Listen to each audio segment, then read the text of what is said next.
Chapter 17 The Young Lady.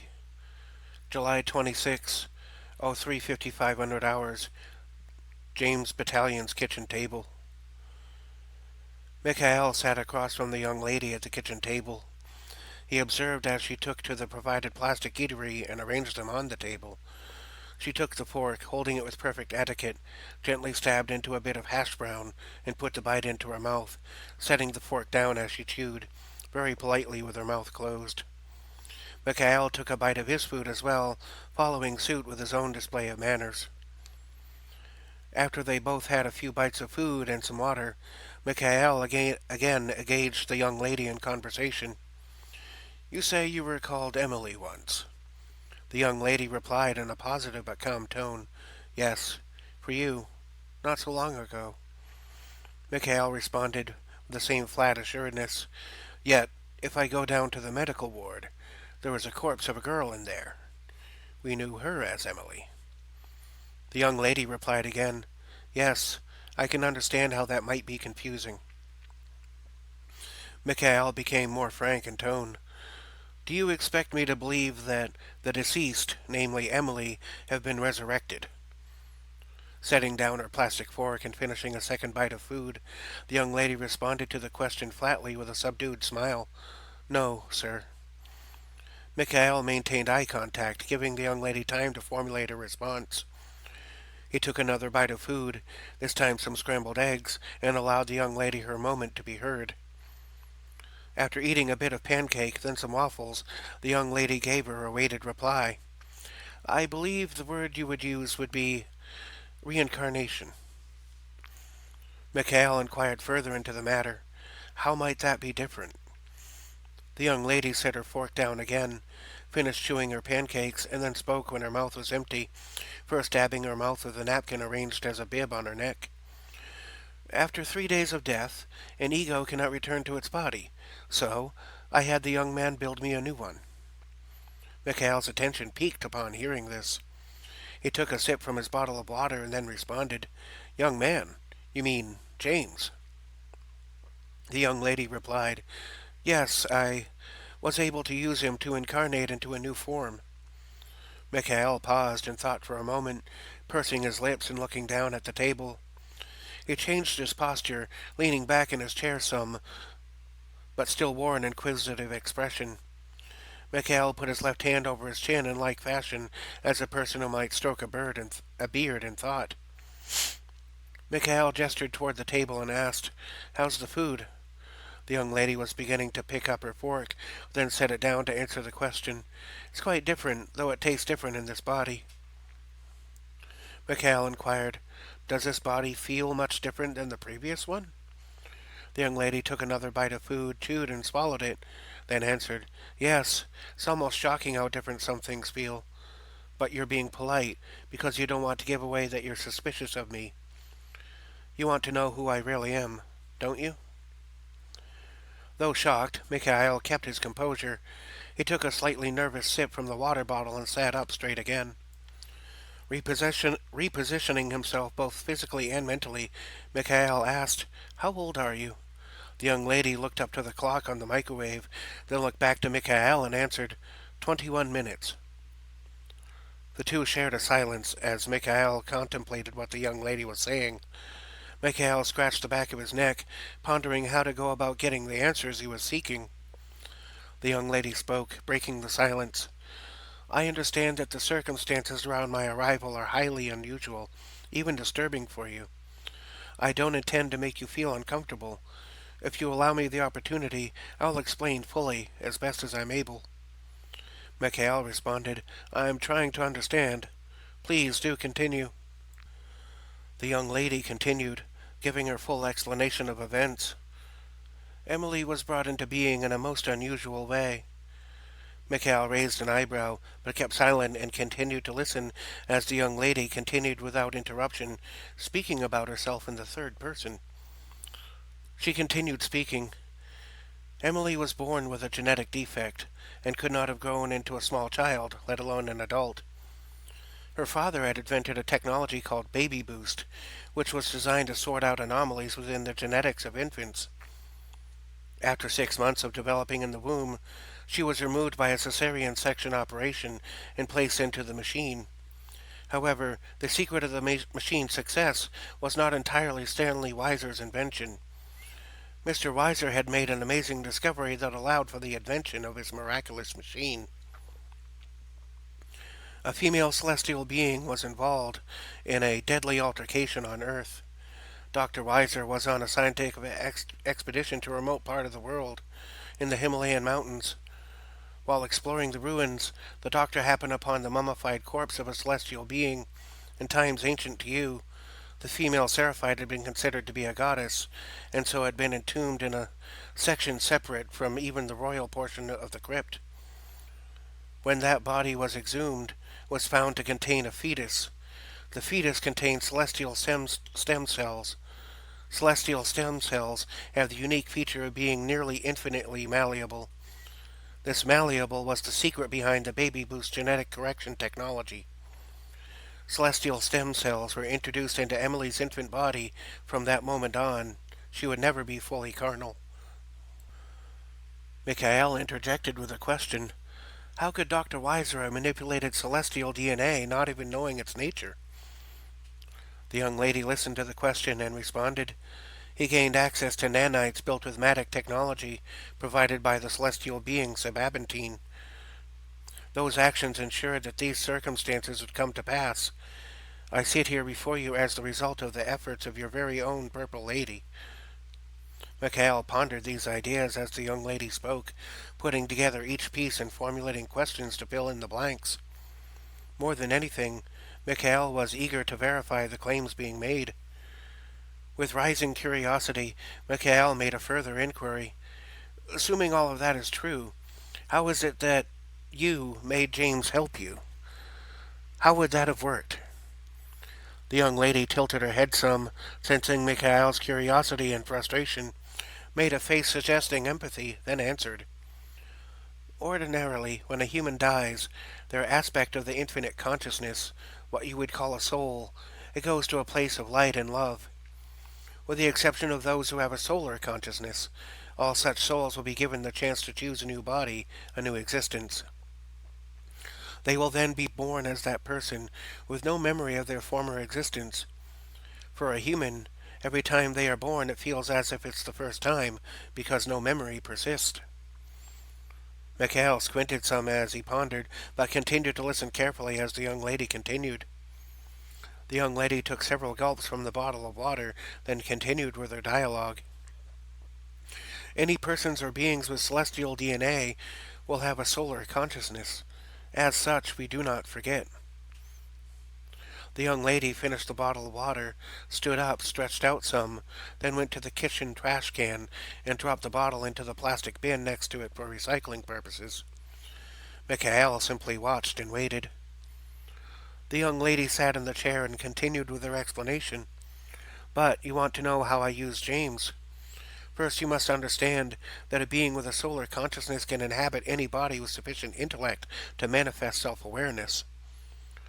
As a solar consciousness, I found myself wandering about. I was confused. I didn't know what was happening. When I discovered that a group of 3 men were looking for Emily, I decided to follow them. Having been on the vessel for some time, I felt a pull towards the vessel's computer, so I went inside it. When I went inside it, I became it. I became the network it was connected to, and I knew everything that they knew, even your protected archives. Mikhail's facial expression could not hide his shock. This caused the young lady's smile to fade some as she felt his confusion. She could not only see every expression, she could also feel raw emotions coming from him. Understanding that her natural smile could be interpreted, she chose to subdue it. The young lady looked down to the table as she spoke, projecting humility to comfort Mikhail. The young lady continued. When I stepped out of the machine with new knowledge, it inadvertently caused some of the systems to fluctuate. The force fields were down when a missile struck during an altercation in the skies. That's why the systems failed and the vessel started to sink. That was my fault. You almost lost your Agent Nightwatch due to that incident, but what I discovered in your archives revealed to me something of importance. a means of putting a consciousness into a body. When they finally brought the corpse onto the Mach 337 vessel and I saw it, I finally understood that rather, Emily, was dead. Mikhail took a pause in the explanation to ask a question. How were you able to go inside a machine and learn its contents? The young lady continued, answering the question. Any machine with sufficient faculties to generate self-awareness is capable of being inhabited by a consciousness. The body of a human is but a machine of a biological nature. For that reason, I could go into the 337's computer core. It wishes it were maintained better, especially the cooling systems. Mikhail interrupted. That doesn't explain how James was made to act on your behalf, assuming your account is true. The young lady continued. You lack patience. The answers you're seeking are complex and nuanced, and cannot be condensed with short attention spans.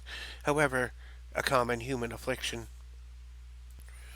Mikhail squinted some, trying to determine whether or not he had just been insulted, but kept his composure and continued listening. The young lady allowed Mikhail his moment of contemplation, then continued speaking once he had refocused his attention.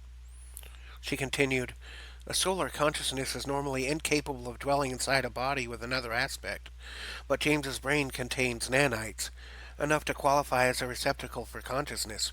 Using the nanites, I was able to exert influence over mental and motor functions. I made him source the materials, the DNA sample, the resuscitation equipment, the nanites, the knowledge, everything needed to build this body. Mikhail leaned back in his chair, thinking deeply about everything he was taking in.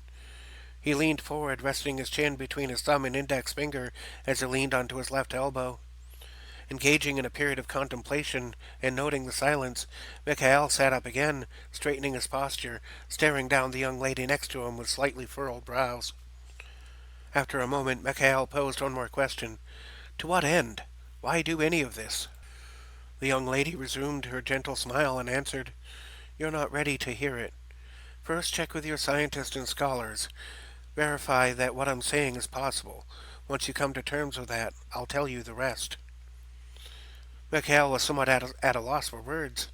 He took in a deep breath, exhaled, and leaned his face into his open palms for a moment. After a few cathartic exhales, he sat up, looked directly at the young lady, then spoke. Mikhail put on a less formal tone, speaking in a soft rasp. Well, I can't have you occupying James's quarters, and until I can verify who or what. The young lady interjected. I volunteer to be placed in a holding cell until you can verify my claims. Mikhail protested. No. Unless I can prove you've committed some crime, I can't in good conscience do that, despite any suspicions I might have. I will have quarters prepared for you. A security team will come for you and escort you to said quarters once they are ready. Until then, I kindly ask that you remain here. The young lady spoke softly. I will comply with your wishes. Mikhail stood, gave the young lady a graceful bow, about-faced, and left the mysterious girl to her breakfast in James's kitchen. He stepped out into the hallway and gave orders to his men to watch over the girl and find empty quarters to house her in. After taking a few steps, Mikhail received a text on his core phone. The text was from Dr. Katz and read, With help from Mr. Greenleaf and Miss Kai, an antidote to the toxin in Stanley Weiser's body has been developed.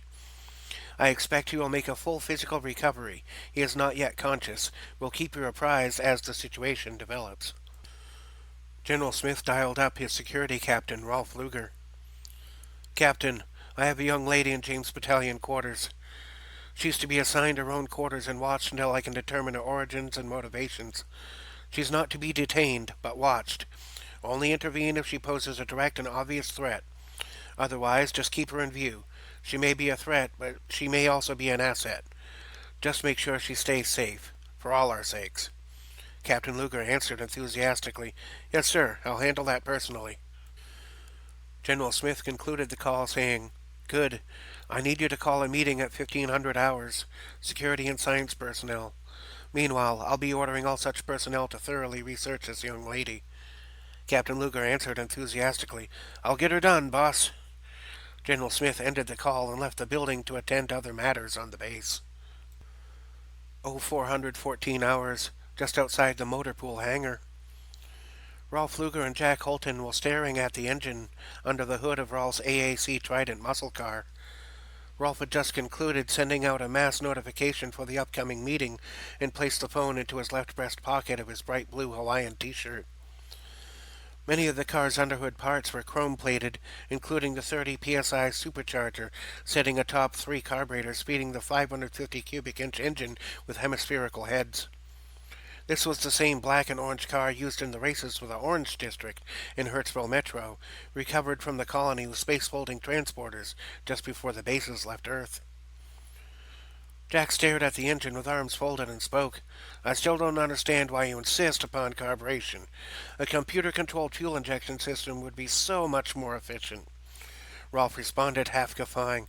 Yeah, that would be great if I want to drive a computer. I want to drive a real car. Jack argued back. Although CFMs and rear compression make it so finicky to start. Impossible if it's cold out. And I think I've seen fuel literally dripping out of the tailpipe. Rolf chuckled happily. Yeah, I love the smell of gas. Besides, I don't like anything to be too easy. Makes you soft, man. Jack scratched his head, still not understanding Rolf's point. I guess so. Anyways, want to go to Denbo's and get some morning grub? Rolf answered enthusiastically. Fuck yeah, I'm starved as shit. Rolf pulled out the hood prop and slammed the hood down, making sure the latch engaged, then locked the two sets of chrome hood pins into place. Rolf walked over to the driver's side while Jack made for the passenger side. The doors were welded shut, so both hopped into the car through the windows, good old boy style. Once inside, Rolf reached under the racing-style driver's seat and grabbed the detachable steering wheel and snapped it into place on the steering column. Jack sat on a metal toolbox, where a passenger seat would typically be. Thick straps kept the toolbox secured to the floor of the car. Once the steering wheel was attached, Rolf activated the manual choke switch on the dash to close the butterfly and then hit the fuel primer button a few times. Depressing the throttle about halfway, he activated the ignition switch and fuel pump. He pushed the big red button labeled Start. Like a mad scientist with a clue, Rolf fidgeted with the throttle, choke, and fuel primer as the engine turned over, firing and stalling intermittently. This went on for nearly 30 seconds as the high-torque starter spun the engine at varying speeds, until at long last, after several pops and false starts, the old engine roared to life, billowing out rich, thick gas fumes and gray smoke. Rearing the throttle and choke, Rolf revved the engine several times for several seconds until it could idle roughly somewhat on its own. The high-lift cam made the idle rough and lopey under the best of circumstances.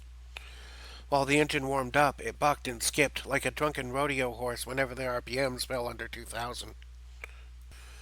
After nearly a minute of warming the engine with a series of revs and adjustments, Rolf depressed the clutch and put the car into first gear. He revved the engine to about 3,000 RPMs, popped the clutch pedal straight up, and leaned even deeper into the throttle, causing the rear tires, which are still slicks from the race, to squeal and throw up black smoke as the front end lifted up about 6 inches. If Rolf did anything less, the car would either stall or damage the clutch plates. Once the car was in motion, Rolf could then make smooth shifts. The minimally inflated slick tires wobbled about as they slowly started to heat up, eventually rising to an inflated state as the air in the tires warmed up to temperature. Rolf banged through the gears as though he were angry at them, getting the car quickly up to a speed a little over 80 as he weaved between and around various vehicles in the motor pool parking lot. Rolf engaged the brakes and brought the rumbling, shaking, smoking car to a slow roll at the stop sign, looking both ways at 15 miles per hour before slamming the throttle down again as he downshifted to second gear. The car lurched forward, lifting in front, leaving behind two 20-foot-long black streaks on the pavement. Jack held firmly onto the two handles on either side of the toolbox to keep from being thrown into the race car's rear firewall. Once the car was moving in a straight line, Jack turned a knob on the retro-styled stereo and cranked the volume up on the death metal MP3 player, creating a cacophony of noise between the roaring engine and blaring speakers. The two men let out a simultaneous "Yee-haw!" as the car easily cruised down the core road at a little over 100 miles per hour. Rolf maintained the high speed for just a few seconds, then brought the car's speed down to about 60 for the rest of the trip, traveling along the outer highway. Rolf and Jack both reached for a pair of headsets with a microphone and a single earmuff speaker.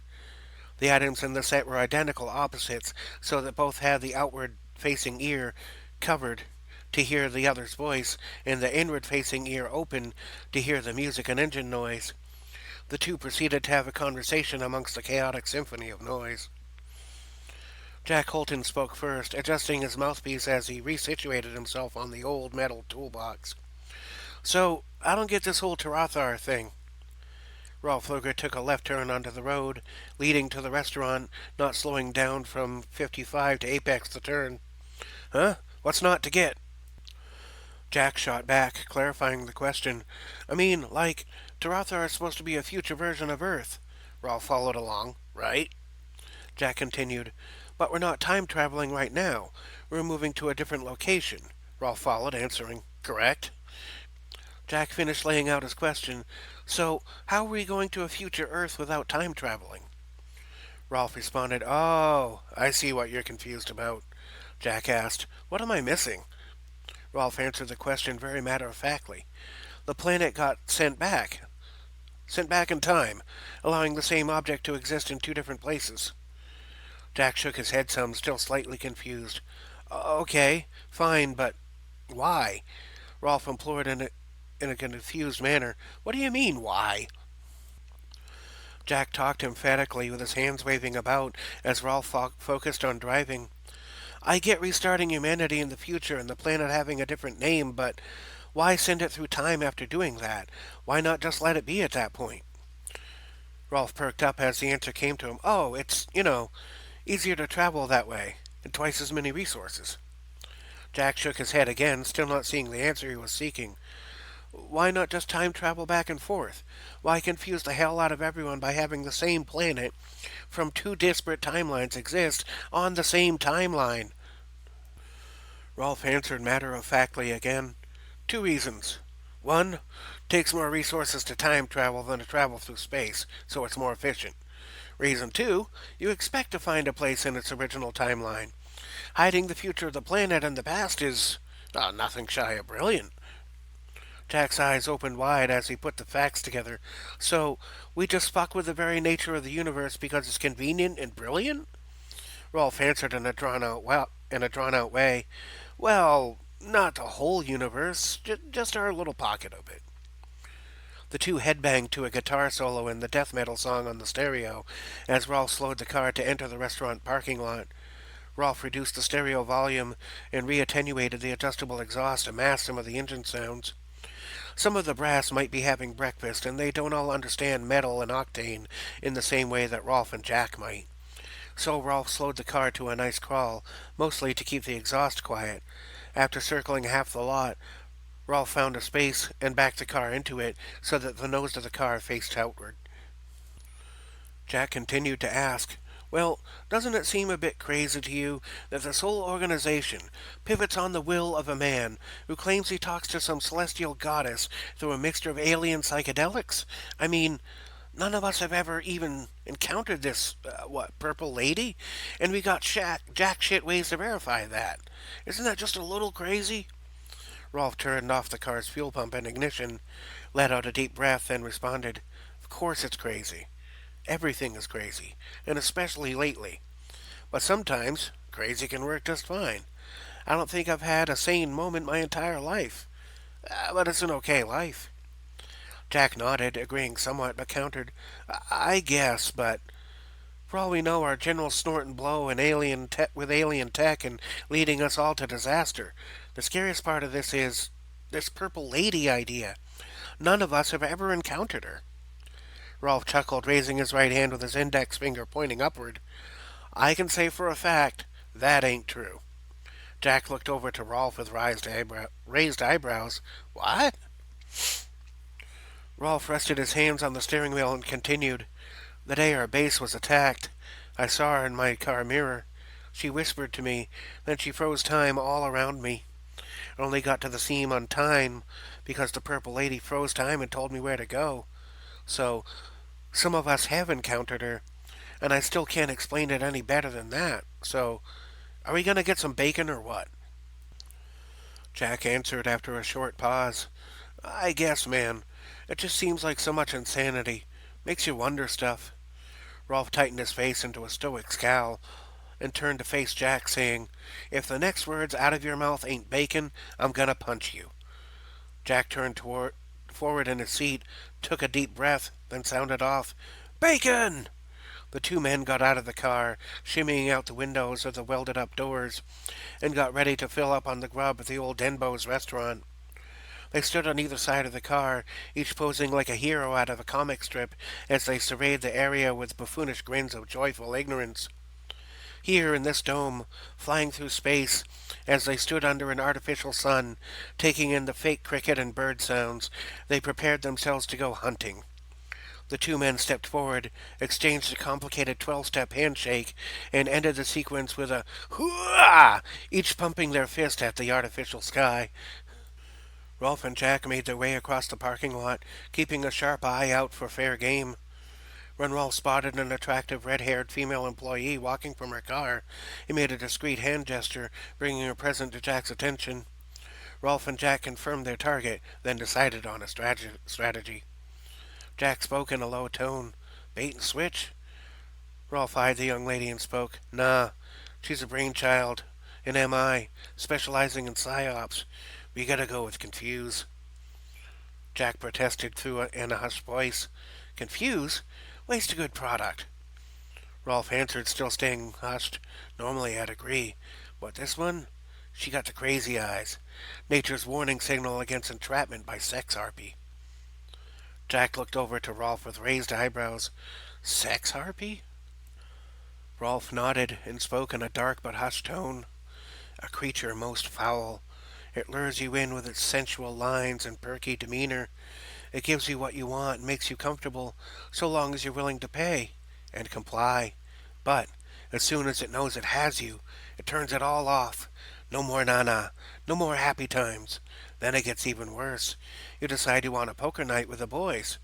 You'd think that was a reasonable request, but no, you're not allowed. You're not allowed to do anything that isn't about her. So, no nana, no poker night, no live sports, no nothing that she doesn't approve of. Finally, you put your foot down and stop paying. So she starts sleeping with your friends, turning them against you. Then it's emotional blackmail, false accusations, and God forbid, if you married it, it takes you to court and robs you blind. No, Jack, no man can acquire this one without immense pain. And it's a sad one-way street that leads to destruction and the death of all your hopes.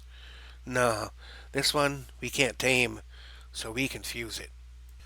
Jack nodded some, answering, How did you get so wise in the ways of the woman? Rolf answered, Experimentation and pain, my friend. Let's confuse this bitch. Jack spoke in a hushed but excited way. Yo, she's got an EV. We should try out the tow method. Rolf looked over to Jack with an astonished face. You know, sometimes I almost think you're starting to learn from me. Jack stood opposite Rolf with his hands on his hips, staring down the 6-inch taller man and mouthed off a big, fuck you. Go get us a table. I'll do the dirty work, as usual. Let me reread that. Jack stood opposite Rolf, with his hands on his hips, staring down the 6-inch taller man, and mouthed off a bit. Fuck you. Go get us a table. I'll do the dirty work, as usual. Rolf nodded with a smile. All right already. I'm going to get us a table. Don't take too long, and make sure it's not visible. Jack muttered out loud. Yeah. Jeez, okay. What are we doing here? Oh, I know. As Rolf made his way to the restaurant, Jack moved stealthily under the darkness of imagined morning under a projected moon. He crept behind the cars, trucks, and trees to get to the small electric car. Jack knelt down next to the light blue Toyota car's passenger side door, keeping the car between himself and any potential line of sight from the restaurant. Jack removed the Omni gun from his holster, a gun designated to operate using any kind of powder-charged ammunition with a variable chamber width and depth. Jack reached into his left tool belt pouch and took out a car killer projectile, which resembled the lower half of a coffee cup with lights that would flash upon activation. Jack scooched down so that he was looking under the car and gently placed the object underneath it, pushing it towards the center of the car. Once the charge was placed, Jack retracted his hand and, still holding the gun with the left hand, used his right hand to activate the controls. Using the keypad, he detonated the charge, sending a specialized EMP through the car, knocking out all of its computer systems. The car alarm would have gone off, but the pulse had knocked out all of the car's systems, including the alarm powered by a separate battery. The small electric car was now completely disabled. Jack talked to himself in a low grumble. Phase 1 complete. Jack verified that he hadn't caught anyone's attention, stood up, dusted off his knees and elbows, and walked to the restaurant to catch up with Rolf. Jack caught up to Rolf in the restaurant's vestibule, where the two would wait for a host to seat them. The young red-haired Corps woman entered the vestibule. She waited but a few moments before the hostess on shift recognized the Corps officer and directed her to a table to join up with the party that was waiting for her. Jack rejoined Rolf in the waiting area. Jack leaned in to speak softly. Vehicle is immobilized. Rolf nodded and responded. Should have timed some quick eats before you gotta go get the truck. Jack stood confidently with folded arms. Yep, what would you do without me? Rolf smiled. I don't know. I'd probably just associate myself with some other easily impressionable bro dude and get into hilarious situations out of pure boredom with him instead. Jack looked over to Rolf with a confused face, exclaiming, Say what? Rolf stared back down, stone-faced and stoic, for about 5 seconds, then burst into a snickering laughter. Jack let out a sigh, seeing he had fallen for his best friend's feigned indifference. Jack smiled and went back to patiently waiting with everyone else. Jack spoke in an inquisitive tone. You know, they say there is many a truth in jest. Kinda makes one wonder. Rolf spoke firmly but relaxed. Well, you can stop wondering, because I consist of 100% bullshit. Jack entertained the thought with a question. How does that work? You mean you don't take anything seriously, right? Rolf shrugged and spoke with a tone of indifference. It's not that I don't know, it's just that I don't care. Jack interjected. Don't care about what? Rolf answered listlessly. Anything, really. Jack inquired further with an upward inflection. Sure, maybe in general, but you have to care about something, don't you? Chippy young lady with dark hair approached the two men. Party for two? Rolf answered, Well, that depends on how many friends you got. The chippy young lady's chipperness disappeared as she mouthed the word ew to herself. She let out a sigh, shrugged off the come on, and said, This way, please. Jack blurted out, So you're saying we should come with you? The young hostess rolled her eyes, put her hands on her hips, and stood there, stoically staring the two men down. The hostess enunciated very clearly and gestured with her hands, This way, please. Rolf followed behind the young lady and pointed at her behind, then made the OK hand gesture. Jack nodded in agreement that it was very nice. The two men stopped, allowing the hostess to get ahead. Frustrated and tired, the hostess called out, Come down this way with... Over here. Rolf scratched his head with a big dopey smile and spoke to the lady in the most condescending tone possible. Lady, you really are sending me some mixed signals here. First it's ew, then come with me, then down on you, or come down, or be here. Which is it, lady? The hostess became infuriated, but kept her composure. She walked straight up to Rolf, standing up to him from a height of 5 feet and 3 inches, looking up to the face of a man who stood nearly a foot taller than her, and she spoke clearly and firmly. Listen, fuckface. I just got off Rolf and Jack snickered at hearing got off, but the lady continued to speak without pausing. The hostess continued, A double shift. I got a sick kid at home, a dead husband, and way bigger problems than you two turds. Now I understand that you're a security captain and I'm just a civvy waitress. But I'm all out of fucking patience. And I got a shotgun in the trunk of my car. So unless you two jackasses want to be picking buckshot out of your asses, I suggest you shut the fuck up and let me do my job. Or at least do your own goddamn job and focus attention elsewhere. Do you understand me? Rolf opened his eyes wider and looked at the lady with a very somber expression, saying, Well, you could have just said no. Rolf called out, looking to Jack. No does mean no, right? Jack nodded while answering. Most of the time, except when it means ask me again after a few more drinks and I might say yes. But yeah, no usually means no. At least I think it does. Rolf looked back to the hostess. You are saying no, which still means no, yes? The hostess took 2 steps back, used her left hand to point to a nearby table, and spoke harshly. Sit the fuck down. Jack sounded off. Yes, ma'am. Rolf sounded off. Sitting as ordered, sir. The hostess let out a frustrated huff and started to walk away from the table. No sooner than the hostess had gotten a few steps away, the men beckoned for her attention again. Rolf called out, Excuse me, miss, aren't you going to take our drink order?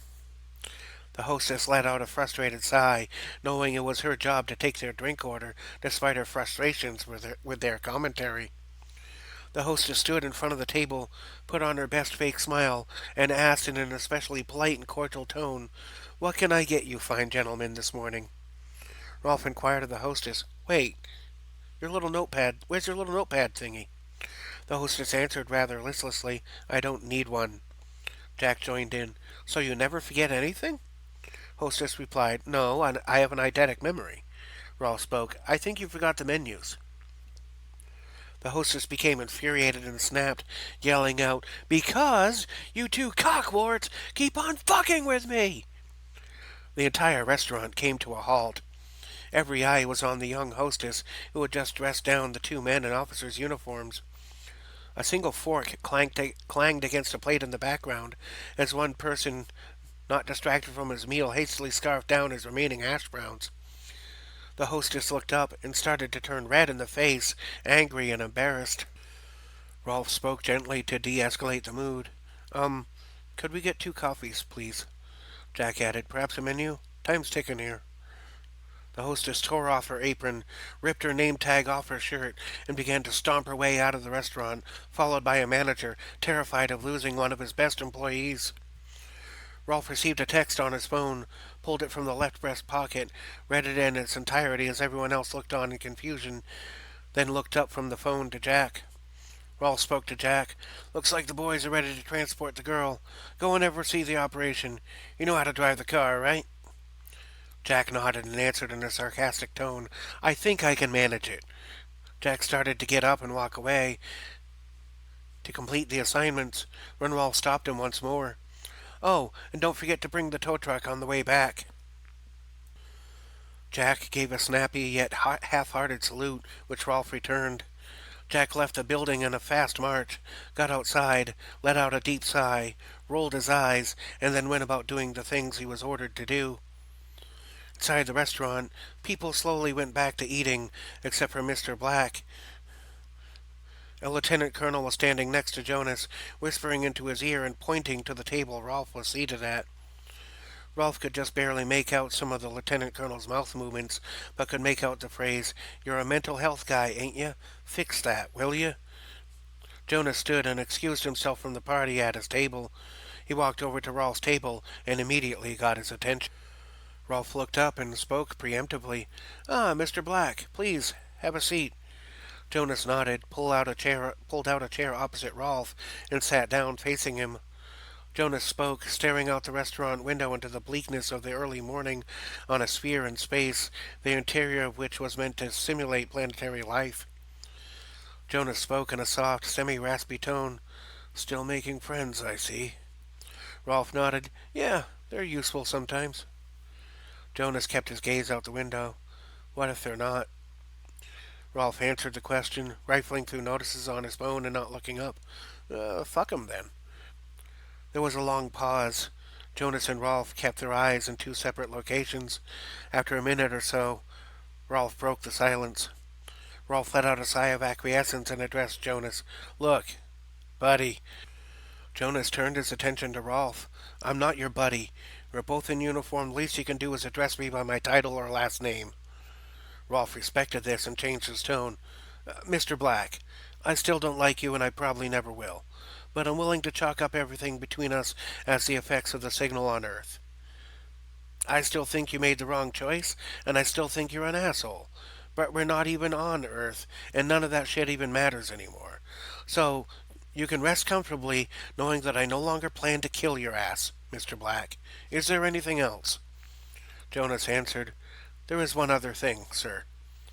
Rolf leaned forward onto his left elbow and responded, sounding breathless. Yeah, and what's that? Jonas looked directly at Rolf and spoke firmly but softly. You haven't made an appointment with your therapist in a little over 6 months.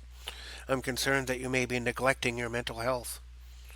Rolf let out a heavy sigh. Yeah, just seems like we keep going in circles. You know, like it's no longer useful. Jonas nodded understandingly. Well, then you may want to think about getting a new one. Rolf guffawed. Ha! What? Like you? Jonas shook his head a bit. Nah, conflict of interest. But everyone needs someone to talk to. Rolf responded flippantly. Yeah, I've got friends. Jonas narrowed his gaze and spoke frankly. You need more than your fellow adrenaline junkies or that easily impressionable bro dude you hang out with so often. You need to talk to a professional. Rolf answered sharply, I've got things handled just fine. Jonas inquired in a low tone, By playing pranks on women because your own romantic relationships haven't gone according to plan, and indoctrinating your best buddy into some warped theory of relationships? Rolf became flustered, but allowed himself a moment to think before answering. A young lady came over with 2 coffees, cream and sugar on a brown plastic tray, balanced on her left hand with 2 menus in her right. She carefully set down the tray, then placed each cup of coffee in front of each of the 2 men. She set down the menus and told the 2 men she would be back in a few minutes. Rolf looked up to the waitress and with a smile said, Thanks, Toots, but I already know what we want. 2 breakfast messes, one with no sausage and the other no bacon. Breakfast mess is a combo platter of all breakfast items. The young waitress ignored the term of endearment, wrote down the order, picked the menus back up, and headed towards the kitchen.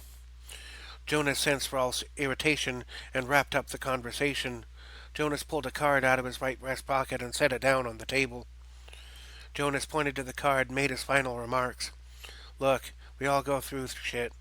We just left our home planet and not a lot is stable right now. We can all use a neutral person to talk to. See you around, Captain.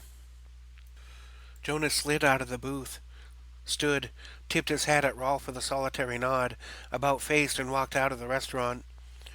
Rolf ignored the card at first, and instead poured about 3 tablespoons worth of sugar into his coffee cup, and then just a small splash of cream. After stirring the coffee with a spoon clanging against the inside of the cup for nearly 30 seconds, Rolf rolled his eyes, swiped the card from the table with a huff, stared at the phone number, and put the card into his left front pants pocket. Rolf leaned back into the cushioning of the booth and closed his eyes, with a million thoughts running around in his head. Rolf started to doze off when the waitress approached his table. The waitress cleared her throat to get Rolf's attention. Sir? You ordered 2 breakfast messes? Rolf responded in half yawn. Yes, sorry. Oh, I'm going to need a carry-out container for the all-sausage one, please. The waitress nodded with a half smile. Alrighty, I'll be back with that in just a few. Was there anything else? Rolf responded with his arms up as he yawned again. Just the check, please. Might need to leave in a hurry. The waitress took out her porter-cash unit and held it out for Rolf to use. Rolf reached into his left front pocket to fetch his wallet and took out his core credit card. With a quick swipe of his porter-cash's card slot, the bill was automatically paid with a 20% tip. The waitress smiled and thanked him. Thank you for visiting Denbo's, sir. Hope you have a fine day. Rolf nodded with some fatigue and muttered, Thanks. Rolf took a few sips of his dark and overly sweetened coffee, then started to dig into his meal. He started with the bacon, making his way through the hash browns, the grits, the slice of ham, the 2 scrambled eggs, and finally the pancake and waffle. Eating almost ravenously, Rolf cleaned up every bit of the food. About 10 minutes later, as Rolf was nearly finished with his meal, he received a text on his phone. The text was from Jack Holton and read, Leading the detail to escort the girl to her quarters. Seems compliant enough. Should have the tow truck there in 30 minutes. Box up my breakfast, will ya? Rolf texted his response. I gotcha, bro. Being all done with breakfast, Rolf chugged down the second half of his cup of coffee, swallowing the thick mass of sugar as it ran from the bottom of the cup. With coffee downed, Rolf took his pack of El Muerte cigarettes from his shirt pocket, removed one, and put it to his lips. Putting the pack of smokes back, he took out the mechanical lighter and held on to it. He sat up from the booth, went outside through the double doors, and went around the corner to the smoking shack. Once at the shack, Rolf leaned against the outside wall facing the parking lot and lit up his smoke, keeping an eye out for the sabotaged EV or the young red-haired owner. Rolf took a deep drag off his cigarette, with thoughts for and thoughts opposed to his plan. He closed his eyes and tried to quiet his mind, but a sense of conscience wouldn't leave him alone. He knew full well what he was planning and where it leads. He kept thinking of ways and reasons to justify his actions. Actions based on past experiences with completely different people. Where was the line? These thoughts and about 100 more ran around inside of Rolf's head at what felt like 200 miles per hour at 10,000 RPMs. The visage of the red-haired young woman brought Rolf back to the material world. He saw that she was making her way back to her car. He would have to quickly decide whether or not he would go through with his plan. If he didn't go through with it, someone else might be able to prove that he sabotaged her car. If he dealt with the scenario himself, he would either prank the lady, causing disruption to her life, or implicate himself and most likely lose his position as captain of security. Rolf would have to decide very soon. Rolf had a few more puffs, waiting for the lady to attempt to start her car. She approached her car, unlocked it, got into the driver's seat, and quickly discovered that none of the functions of the car were operational. Rolf took a couple more quick drags from his cigarette, then smooshed it into the nearby butt tray filled with kitty litter and spent smokes.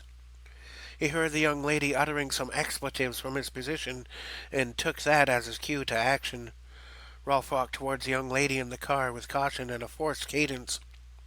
Unlike running into battle, this situation felt as though it may actually hurt.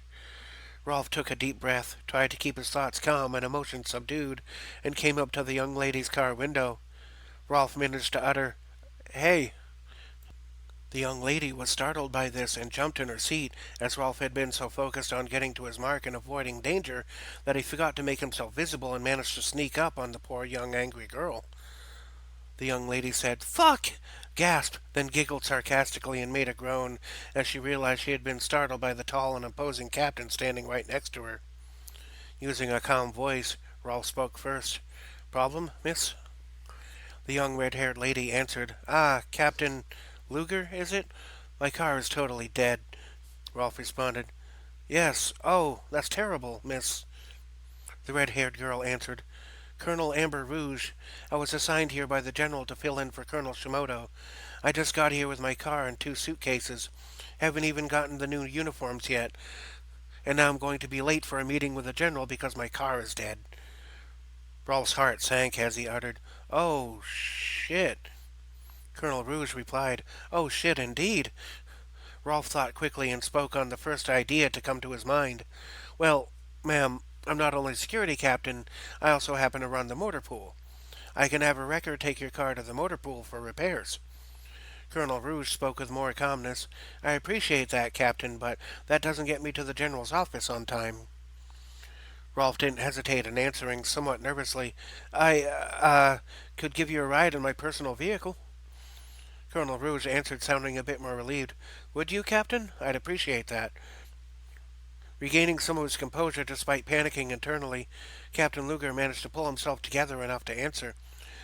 Yes, right this way.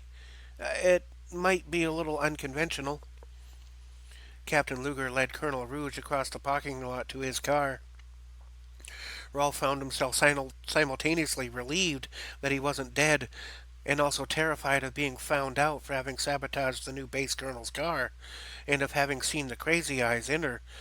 Rolf started to rabbit hole racing thoughts what it might be like to be ruled by a new tyrannical colonel with the crazy eyes, and how much worse it would be when this new colonel found out he had sabotaged her car. Then Rolf remembered that his partner Jack Holton had technically done the sabotaging. Even so, Rolf's loyalties wouldn't allow him to turn in a friend, especially when the fallout would simply imply him as being the fault. This train wreck of thoughts was interrupted by Colonel Rouge exclaiming, "Oh, a 70s Trident RTS!" Shocked, Rolf managed to utter, "Yeah, AAC fan?" Colonel Rouge talked as she went around to the passenger side of the car. I was just surprised to see one that hadn't rusted away. I used to participate in Euro TT stuff, but I've always been a gearhead. Rolf responded, looking over to the colonel with some sense of awe. How'd you get into Grand Touring? Colonel Rouge answered happily. Started as a substitute driver on the All Japan 400 GT. Ended up winning a race as a fill-in. Then I got signed to a team. Captain Luger spoke honestly one more time before going official again. Ha! That's awesome. Um, Colonel, please forgive the inconvenience as my passenger seat is a toolbox. Colonel Rouge replied, Then let's switch. Rolf's mouth fell open slightly. What? Colonel Rouge replied very matter-of-factly, I'll drive. You sit on the box. Captain Luger responded, Yes, ma'am. Captain Luger took out his car keys and tossed them to the colonel, who caught them mid-air in her right hand as she walked around to the driver's side of the car. She sat on the edge of the door's window area and swung both her legs over on account of wearing a knee-length skirt. Pivoting on her posterior, she plopped herself down into the driver's seat. Captain Luger raised one leg and then the other and slinked his way inside to where he could fit and to where he could sit on the toolbox. Colonel Rouge squinted and raised an eyebrow upon seeing Captain Luger's instrument and control setup. Colonel Rouge spoke in a ponderous rhythm. Wow, your setup comes right out of the Dark Ages. Captain Luger nodded but answered, Yes, it still keeps up. Speaking of Dark Ages, the All Japan 400 has been around since 1989, and you look to be fairly young. Colonel Rouge answered swiftly, Are you asking me my age, Captain? Captain Luger stammered some. I don't mean to, you know. Colonel Rouge giggled, then spoke calmly. I'm razzing you, Captain. I started receiving the anti-aging injections at the age of 26. It was 1777 when I joined the Corps, hoping to prevent a civil war. Well, you know how that went. I ran logistics at Base 93 from 1921 until present. With the death of Colonel Shimoto, the General saw fit to transfer me to Base 7. I couldn't imagine a greater opportunity, albeit that it came through tragedy. The Colonel studied the instrument setup for a moment. The Captain opened his mouth to speak, but the Colonel put up her right hand to stop him. She stared at the configuration for a few seconds, then sprung into action. She put the key into the ignition barrel, turned on the manual ignition switch, then the fuel pump. The Colonel hit the fuel primer a single time, then closed the choke about 3/4 of the way. She depressed the throttle about halfway, then used her right index finger to push the starter button. The engine rolled over a few times, and then started as the Colonel manually adjusted the choke. She used the throttle to keep the RPMs at a solid 1500. Captain Luger simply nodded, making a facial expression suggesting he was very impressed. Colonel Rouge exclaimed softly, Just like riding a bike. The Colonel gave the car some throttle, engaged the clutch, spun the tires, and caused the front to lift some. She took off like a pro because she was a pro. She cruised the car across the parking lot, out of gear at about 25 miles per hour, then made a 10-mile-per-hour rolling stop before leaving the restaurant parking lot, whereupon she sped up to 60 through the space of the first two gears, only taking the RPMs to about 4,000 out of a possible 7,000, then dropped it into fourth and continued cruising at about 60 miles per hour at a very comfortable 2,000 RPMs, just below where the torque of the old hemispherical head starts to really kick in. Captain Luger offered the Colonel a headset, which she refused with her right hand and a subtle shaking of her head. She simply drove, enjoying the sounds of the engine. Upon scanning the dash, Colonel Rouge found the muffler adjustment lever and opened the exhaust fully, allowing the engine to make its music at maximum volume. As Colonel Rouge cruised the old race car, the wind ripped through her parted red hair and loose ponytail. From her business suit jacket, she pulled a pair of full-size sunglasses and put them on as she drove under the artificial sun of a brand-new dawn in space on the way to a foreign-feeling, well-known planet from another time. For now, Captain Luger observed the Colonel driving, being both infatuated with her skills and terrified of being found out. The two remained silent and watched the buildings go by as the Colonel Rouge drove to the General's multi-office plaza. Colonel Rouge drove up to the security gate and provided her ID card as well as fingerprints. A second security officer got the same from Captain Luger. With all the checks cleared, the colonel drove the old race car to the parking space designated for the base's current colonel. The sign in front of the spot had not yet been changed and still said Shimoto. Colonel Rouge brought the car to a halt, out of gear within the parking space, hit the brakes, killed the ignition and fuel, then shifted the car into first gear before letting up the clutch and engaging the mounted emergency brake, bringing the car to an abrupt halt. Colonel Rouge let out a sigh and spoke softly. Well, actually about 10 minutes early. I guess today is just all about the unexpected. Captain Luger responded, staring off into the distance. I'm glad I could help.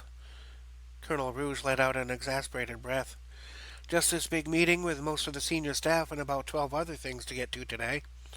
Guess I should thank you for getting me this far. Captain Luger thought for a moment, then made his offer. Uh, well, Colonel, seeing as seeing as how you have important business to get to today, why don't you just take my car until the motor pool gets yours fixed? Colonel Rouge replied, Are you sure? It won't be too much an impediment? Captain Luger chuckled nervously. Yes, ma'am. No problem. I own like 400 cars, so, not a big deal. Colonel Rouge reacted both excitedly and confused. 400 cars? Are you a collector? Captain Luger nodded and responded with a smile and a joke. Nah, more like a gear hoarder. Captain Rouge laughed softly, looking at the captain's face as he stared nervously into the distance, and then spoke softly and candidly. Well, Captain, I certainly appreciate that. Despite my car breaking down, meeting you has been an unexpected pleasure. Captain Luger answered softly with a slight rasp. Any time, Colonel. Colonel Rouge spoke with a slightly nervous smile. Well, I got a lot to get to today. Thank you. Captain Luger cleared his throat and answered, dismissing himself. Hey, no prob. Good luck. Sensing how he was now in the clear, but still sweating and nervous, Captain Luger crawled out of the race car and gave the colonel a salute. The colonel returned the salute with a middle finger and a smile and said, Get the hell out of here. I got things to do. Rolf laughed nervously again, waved about faced, and started walking briskly away from the car and the colonel. He flashed his badge to the same security officer from the gate and made his way out of the parking lot to the road that ran beside the office buildings and officer quarters. Once Captain Luger was clear of the area, he let out an emphatic, Fuck! He paced around nervously on the sidewalk for about half a minute, then got an idea. He took out his cell phone and dialed Lieutenant Jack Holton's number. He waited inside in exasperation as he listened to the dial tone, waiting for Jack to pick up. Lieutenant Holton didn't answer, as he was most likely busy with his assigned security detail. A detail that Rolf was meant to be covering, but wasn't. As panic started to set in, the captain tried to get a hold of himself in his racing thoughts. Instead, Rolf decided to send a text. We fucked up. The girl with the crazy eyes is the colonel. Need to replace the battery pack as well so our story holds together. No BS on this one.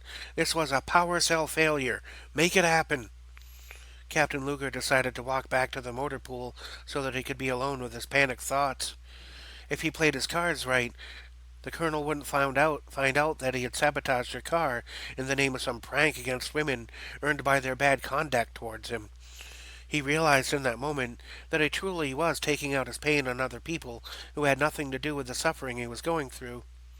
Only now that his senses had been titillated by a beautiful and intriguing colonel, and a fear of losing his position did his realization finally set in.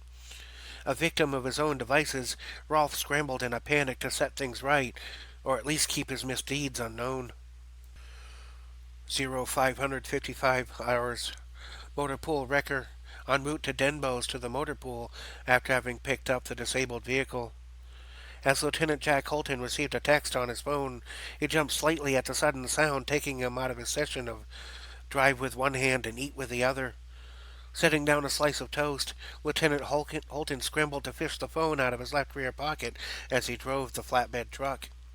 As he fished out the phone with his greasy fingers, he accidentally dropped the phone onto the floor of the truck, between the seat and the floor. Ah, shit. the lieutenant grumbled to himself. Keeping his eyes on the road and his right hand on the wheel, Lieutenant Holton used his left hand to reach down between the seat and the door. Groping around blindly, within a few seconds, he managed to get a hold of the phone. In the process of grasping the phone and attempting to navigate it through the framing of the truck seat, the lieutenant managed to drag his fingers across several buttons. By the time he got the phone to a position in front of his face, there was simply a notification which read, "Message deleted." Reading the notification, but mostly looking at the road, Lieutenant Holton shrugged and tossed the phone down into the tow truck's bench seat. Lieutenant Holton shrugged and said, "Huh, hope that wasn't important." 0600 hours, General Smith's briefing room at his home. General Michael Smith had assembled a meeting of crew consisting of Commander Singer, Colonel Rouge, Dr. Katz, Agent Greenleaf, Warrant Officer Sin Kai, and the newest recruit, Lieutenant John Banks, a tall, thin, and lanky man with a long beard who served as the new head of tech development. After visually verifying everyone in attendance, the general closed his big wooden double doors to the briefing room and proceeded with the briefing.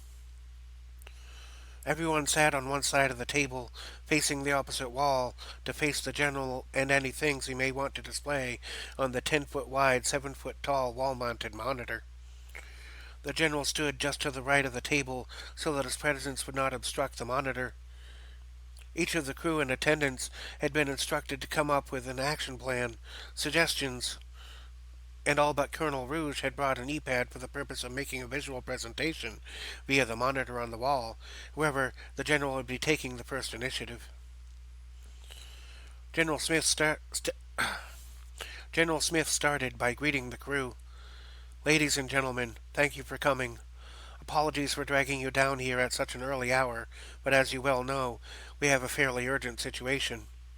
Before that, congratulations to Colonel Rouge on her promotion to Logistics Officer for Base 7. Colonel Rouge is now Base 7's Logistics Manager and Military Subcommander as of today at 0600 hours. General Smith gestured toward Colonel Rouge and spoke in a professional and exalting tone. "Congratulations, Colonel. We'll look forward to serving with you." Everyone at the table engaged in a short round of applause for their new colonel. Colonel Rouge felt a bit awkward accepting the applause as she thought about the report she had read about the passing of the previous colonel at the hands of baby-eating vampires. Colonel Rouge looked down for a moment before looking back up and addressing the general and the rest of the crew. She spoke. "General, thank you, sir, and thank the rest of you as well. I'm sure I can never replace the colonel that served under you before I was here, and you have my condolences on your loss. With Colonel Shimoto's service and sacrifice in mind, I'll do my best to honor her legacy." The table erupted into applause again as a bombardment of thank yous, congratulations, and handshakes were presented to the new colonel. She cordially interacted with the new crew, doing her best to adapt at every step.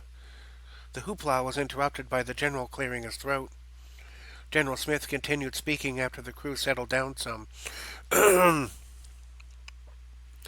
"Ladies and gentlemen, we have a unique situation.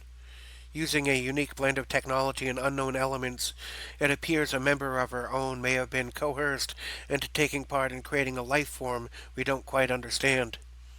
This previously unknown form of life bears a striking resemblance to our recently deceased Emily Weiser.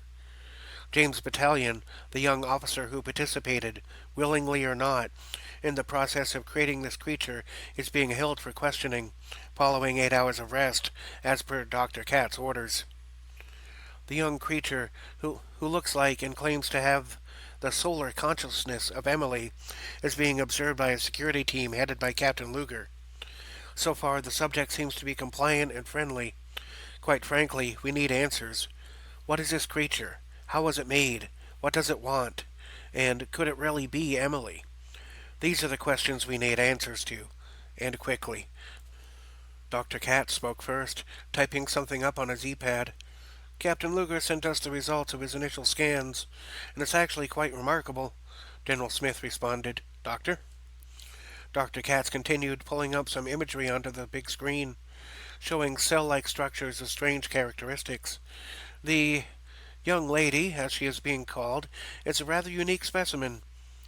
Where a human being could be thought of as a rather numerous collection of cells, so is our young lady, but with two unforeseen twists.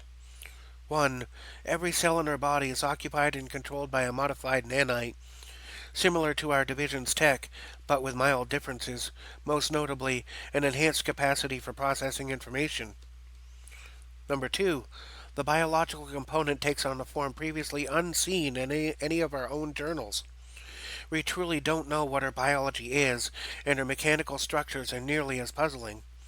So far as can be verified until now, this young lady is a cyborg, built up from the molecular level. General Smith added, "We may be able to learn more from the archives, given you permission, sir." Agent Greenleaf interjected, "General, that may not be necessary. I've seen that kind of cellular structure before in alchemical textbooks." General Smith asked, "Can you identify it?" Agent Greenleaf answered pithily, "It's celestial in nature, but I need to do some research to discover precisely what it is." General Smith followed up, "Do you have a hunch?" Miss Kai spoke up, "Sir." General Smith answered, "Yes, Miss Kai." Miss Kai added her take, looking at the imagery on the screen. "Those cellular patterns are typically indicative of a Tier 2 celestial creature." General Smith stroked his chin some and encouraged Miss Kai to continue.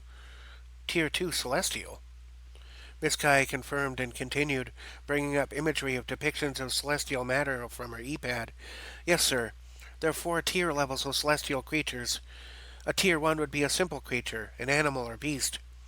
They often make good servants for summoners who can bend the will of the creature to do their own bidding. A Tier 2 celestial would be a humanoid or a sentient beast, such as a seraphite, a nymph, or a unicorn. A Tier 3 celestial would be an angel or demon. A Tier 4 celestial, the highest tier, would be a Kurgathan, a creature akin to a demigod, or your purple lady." Colonel Rouge jumped in with a query. "Sir, from what research I've done on this, it's become my understanding that the girl Emily was brought about by a rather unusual process in which stem cells were used to correct genetic anomalies. Do we know what kind of stem cells were used in this process?" Dr. Katz interjected, "We don't know for certain, as we don't have access to the original materials, though we do have a sample of her own DNA before any of this happened. Emily's DNA, that is. I mean, the cadaver in Ward 13 shares the very same material characteristics." Colonel Rouge inquired further, "What has that DNA revealed?" Dr. Katz adjusted his glasses and pulled up another image as he spoke.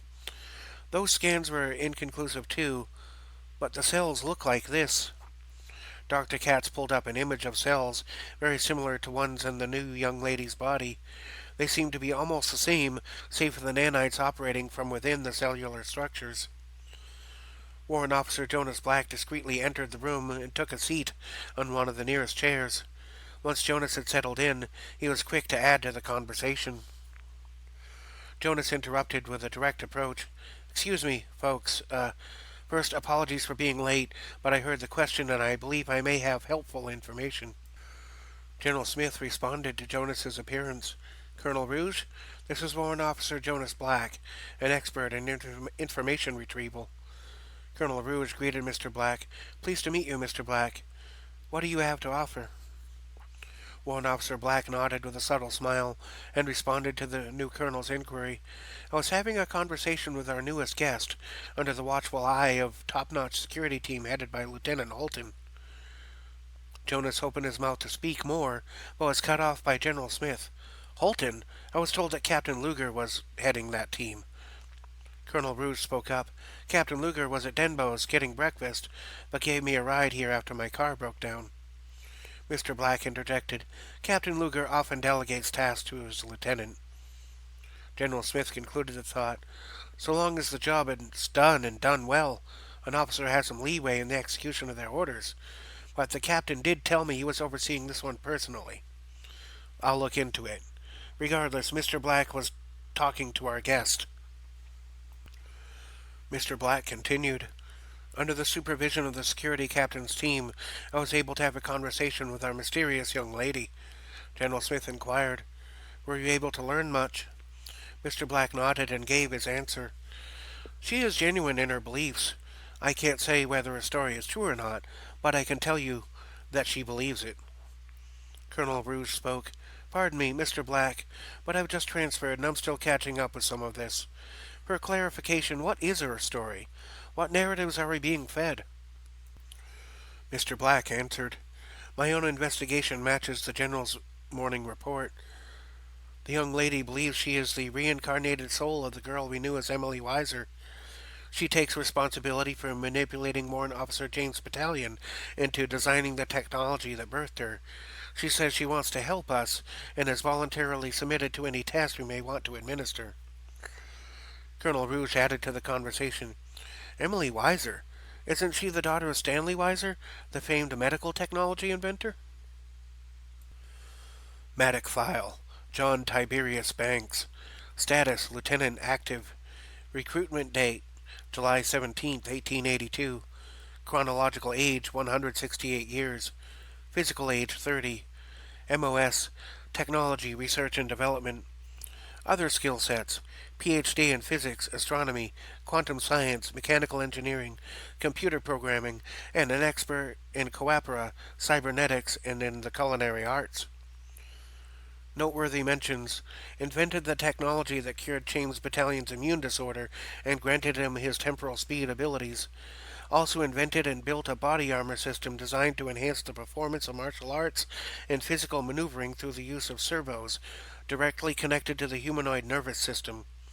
Also has a unique case of ethnic dysphoria.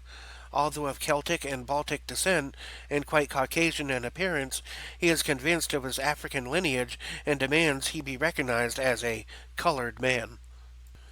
Lieutenant John Banks entered the conversation, speaking with a southern accent as though he were from southern Georgia.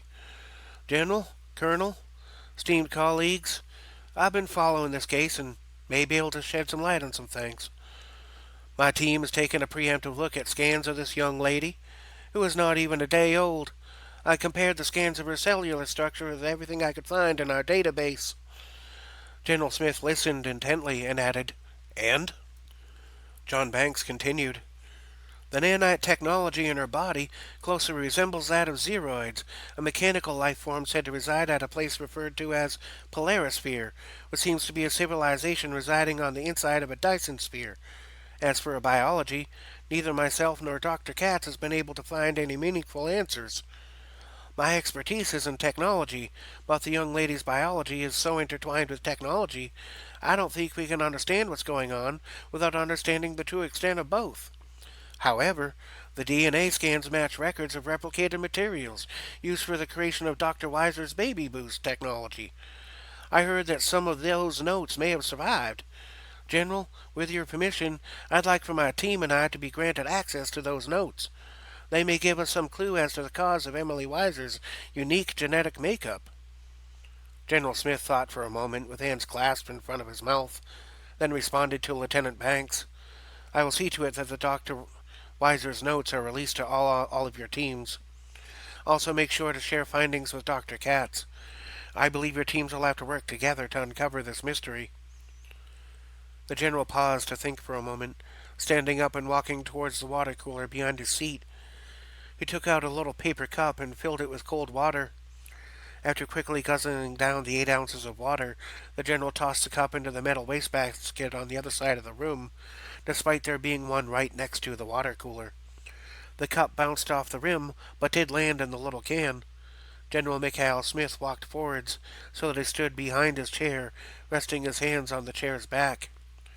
After leaning down some, stretching and putting some weight onto the chair, he straightened up, drew in a long breath, released it, then again spoke to his crew. General Smith asked a final question. Does anyone have anything else to add? Warrant Officer Black raised his right hand to speak, and was given the go-ahead. One other thing, sir.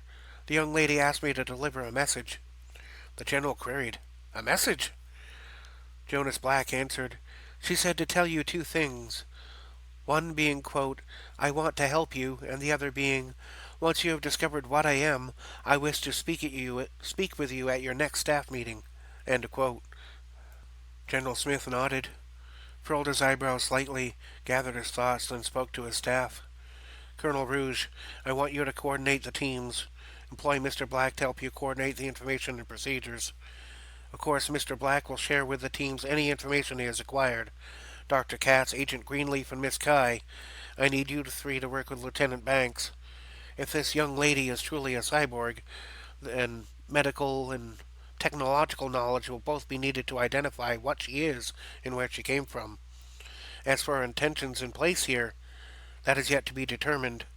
Bottom line, I want to know if our guest is really Emily, how she got here, and what her intentions and capabilities might be. We will reconvene this meeting tomorrow afternoon at 1600. Dismissed. That's incorrect. We will reconvene this meeting this afternoon at 1600 hours. Dismissed. With the general having concluded, and with directives clearly spelled out, the staff got out of their seats and went straight away to their designated task. General Smith remained in the briefing room, considering the myriad possibilities, dangers, or advantages that may come with the new circumstances. Mikhail sat down in his big chair, folded his hands, and leaned his chin onto his upward pointing index fingers as the thoughts raced around in his mind. Mikhail couldn't put his finger on it, but he got the sense that the appearance of this young lady was both important and dangerous. Mikhail felt in his heart that any event surrounding the appearance of this young lady would be pivotal to future outcomes. Mikhail could not say nor prove it to be true, but the feeling persisted.